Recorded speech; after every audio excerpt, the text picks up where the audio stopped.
Allez, allons-y. Bonjour William, bonjour à tous. Allez, on parle de ce qui fâche rapidement. Oui, entre la défaite du PSG, sèchement remis à sa place hier soir à Barcelone, et l'autopsie de l'agression antisémite de Créteil, où une jeune femme a notamment été violée, en passant par les grognements qui accompagnent la gestation de la loi Macron, on ne peut pas dire que l'actu fasse rêver.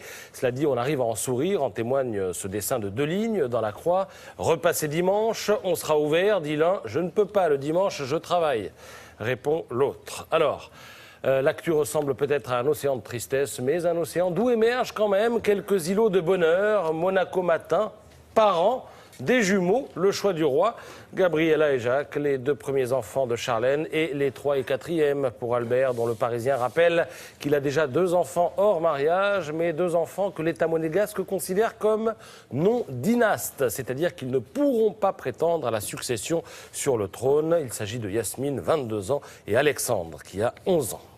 Alors l'autre bonheur, il nous est narré dans le Figaro littéraire par Mohamed Aïssaoui. Il était à Stockholm hier pour voir Modiano recevoir son prix Nobel au terme d'une semaine folle, riche en cérémonies, en réceptions et en rituels. Celui-ci, par exemple, le lauréat écrit un mot sur une chaise. Et puis il signe. Sous la chaise. Voilà, sous la chaise.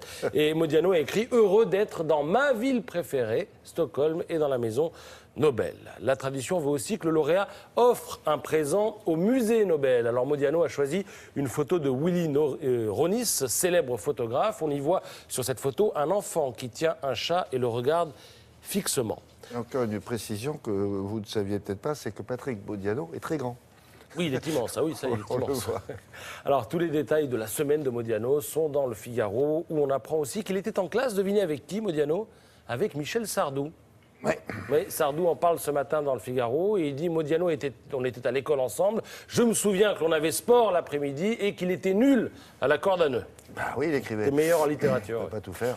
Alors rêvons encore un peu avec le magazine GQ qui nous dévoile le secret des jets privés. Alors l'article commence assez mal pour la journaliste qui se retrouve au Bourget face à un personnel qui n'a rien à lui dire. « Je suis une tombe, ne rien dire, c'est mon métier et c'est pour ça que je suis encore là », lui dit même la directrice de l'aéroport. Donc ça commence assez mal. Tout juste apprend-on que le plateau repas commandé à l'aéroport du Bourget coûte 200 €. On est à la limite de refermer le magazine quand la journaliste déniche enfin un pilote qui travaille depuis 10 ans dans l'aviation d'affaires et accepte de langue déliée. Alors, au hit parade des caprices les plus extravagants, vous avez ce milliardaire saoudien qui envoie son avion à vide depuis Genève jusqu'en Égypte pour charger, devinez quoi, des kilos de plats congelés provenant d'un prestigieux restaurant. Vous avez aussi cette héritière qui brûle 3 tonnes de kérosène pour gagner une demi-heure sur un vol New York-Paris afin d'être à son rendez-vous au spa d'un grand hôtel à l'heure. Il n'est pas rare qu'un membre de la Jet Set voyage avec 2 avions. Le premier pour lui et le second pour qui? Eh bien pour les bagages, parce que c'est vrai, les bagages, ça encombre. Sur un Paris-Los Angeles, ça fait quand même 200 000 € pour le transport des chaussettes.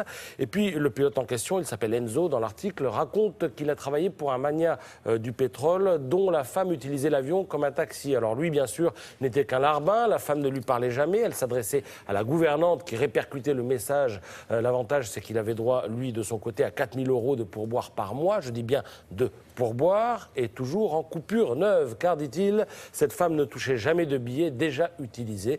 Malheureusement, un jour, il s'est fait virer, un peu bêtement. Un policier avait obligé la femme à enlever ses chaussures lors d'un passage de sécurité et elle avait été vexée. Elle n'a pas compris que le pilote se soit abstenu d'intervenir. Conséquence, il a été viré. Voilà, toutes ces anecdotes sont à lire dans GQ si vous voulez rêver de jet set et de voyages privés.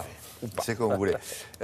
On va s'intéresser maintenant, je vous le disais il y a un instant, aux journées francophones de nutrition. Ça concerne quoi? La vitamine D, vous n'en prenez pas assez?